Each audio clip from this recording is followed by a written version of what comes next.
Le premier conseil qu'on m'a donné dans ma vie amoureuse quand j'étais vraiment très jeune était probablement le pire. On m'a dit, trouve une femme qui sera plus amoureuse de toi que toi tu ne le seras d'elle. Et j'ai gardé ça pendant très longtemps dans ma tête. Et aujourd'hui, malheureusement, c'est encore un dicton que je vois très souvent sur les réseaux sociaux, comme une espèce de bon conseil de vie amoureuse.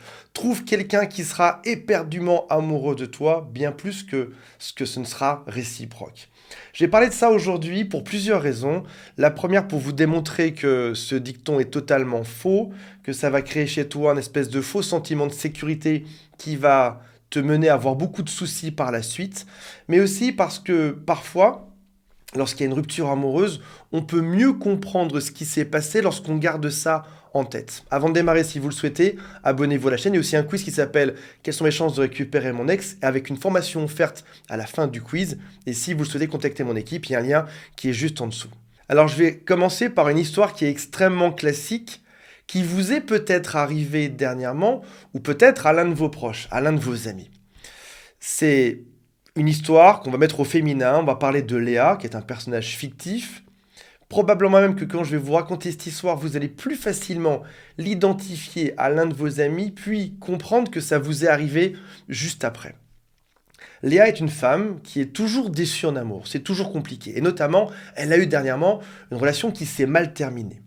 C'est une relation compliquée, peut-être même qu'elle s'est fait tromper, elle en a marre et elle veut rencontrer quelqu'un avec qui ça se passera bien. Elle connaît son niveau dans sa tête, elle sait exactement ce qu'elle mérite. Elle a ce niveau-là. Et elle se dit, si je trouve quelqu'un qui a un niveau inférieur, je serai en sécurité. Au moins cette personne n'ira pas voir ailleurs.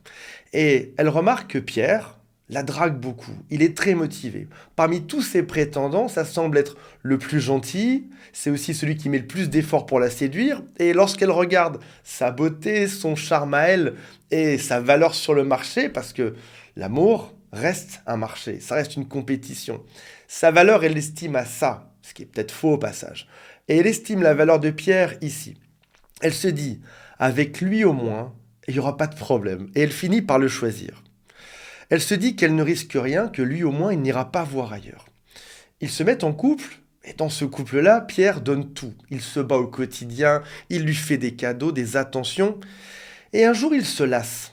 Il se rend compte qu'il n'a pas l'équivalent en retour. Au début, il y a toujours cette phase de lune de miel, tout est beau, tout est chouette, il l'idéalise, peut-être même qu'il la met sur un piédestal, et puis à la fin de cette lune de miel, il se rend compte que, au fil des mois qui passent, tous les efforts qu'il donne ne mènent à rien. Il finit, malheureusement, par aller voir ailleurs. Il rencontre quelqu'un d'autre. Et bizarrement, Léa, qui n'était pas très intéressée par ce fameux Pierre, finit par se mettre en compétition avec cette nouvelle femme là-bas. Si elle lui trouve quelque chose de bien, c'est qu'il doit y avoir quelque chose que je n'ai pas vu chez lui. Et en plus, pour qui est-ce qu'il me prend? Il a été voir cette femme qui est atroce par rapport à moi. Dans cette équation qui est déglinguée, Léa se bat pour récupérer l'intérêt de Pierre et le récupérer à ses côtés. Alors, on va décortiquer cette histoire pour voir quelles leçons on peut tirer de chacune de ces étapes. Tout d'abord, commençons par le choix de la sécurité. Gardez bien en tête une chose dans tout ce qu'on va voir par la suite. Si jamais la relation amoureuse était une forme de pendule, comme lorsqu'on joue au piano, si jamais c'est déséquilibré d'un côté, tu peux être sûr d'une chose, c'est que ça va se rééquilibrer de l'autre. Et en l'occurrence, rencontrer quelqu'un dont on n'a rien à faire, se dire ça c'est un choix de sécurité, je suis tellement bien que forcément je vais le garder, ça ne fonctionnera pas. Elle a misé sur un choix de sécurité. Alors je ne dis pas que la sécurité n'existe pas, il y en a une autre forme. Mais en l'occurrence, penser qu'on a le dessus parce qu'on est bien mieux, ce n'est pas un choix de sécurité. Il existe d'autres critères pour créer de la sécurité. Comme par exemple, cette personne a toujours été fidèle, que ce soit un homme ou une femme. Il a toujours été fidèle, donc a priori, il y a moins de chances statistiquement qu'il me trompe. Ou alors se dire, dans cette relation, c'est équilibré, je peux apporter des choses dans cette relation et l'autre aussi. Dans ce cas-là, on sera sur un choix de sécurité également. Ou encore se dire, notre relation sera équilibrée. On a à peu près le même niveau. Alors je sais bien qu'il n'y a pas de niveau sur Terre. Il n'y a pas quelqu'un de mieux que l'autre, mais en l'occurrence, on a à peu près les mêmes valeurs, on s'aime de la même manière, on a les mêmes objectifs sur Terre. Ça, ce sont des choix de sécurité. Le choix que Léa a fait dans cette histoire imaginaire, ou que plein d'autres personnes pourraient faire, va avoir des conséquences qui seront désastreuses, même sans parler de se tromper. Si jamais on parle d'un mec, d'une femme qui est gentil dans le sens péjoratif, c'est quelqu'un qui va faire plein d'efforts pour que ça se passe bien. Comment imaginer quitter quelqu'un qui est gentil, quelqu'un à qui a priori on ne peut rien reprocher? Cette relation où on se pense supérieur va avancer dans le temps. On va présenter notre famille, peut-être même qu'on va s'engager là-dedans. Peut-être se fiancer, se marier, avoir des enfants, acheter une maison, avoir un chien, etc. Et c'est tout autant de choses qui sera compliqué de déconstruire par la suite. Comment expliquer aux gens que tu as choisi cette personne parce que tu le pensais moins bien et qu'aujourd'hui, tu n'as rien à lui reprocher, mais tu as envie de partir de ça? Quelle sera ta raison pour te débarrasser de l'autre, vu tout le temps qui est passé, vu l'engagement qu'il y a là-dedans, sans passer pour un monstre, sans que tout le monde te dise mais t'es juste dingue. Tu quittes cette personne alors qu'a priori elle est extrêmement gentille avec toi. Et finalement, tu te retrouves bloqué à devoir avouer au bout de quelques mots, de quelques années, que t'en pars parce que t'as mal choisi à la base ou que tu t'ennuies là-dedans. Imaginons que t'aies des enfants avec cette personne au bout de 5 ans et que tu doives dire à tes enfants, j'ai choisi ton papa parce que je me pensais supérieur, mais finalement, j'ai jamais été très amoureuse de cette personne. Ce serait juste atroce. Et puis, ce qui est ironique là-dedans, c'est cette inversion de l'équation. Tu pensais avoir le dessus, ou l'autre pensait avoir le dessus, et finalement, ça s'inverse. Il faut bien penser une chose, c'est que celui qui donne tout au début aura envie d'avoir une forme de réciprocité. Il te donne de l'attention, peut-être que même c'est toi qui as donné de l'attention là-dedans. Tu as donné beaucoup d'efforts, beaucoup d'attention, tu as tout fait pour que ça se passe bien. Quand tu investis beaucoup dans une relation, tu as envie d'avoir un retour.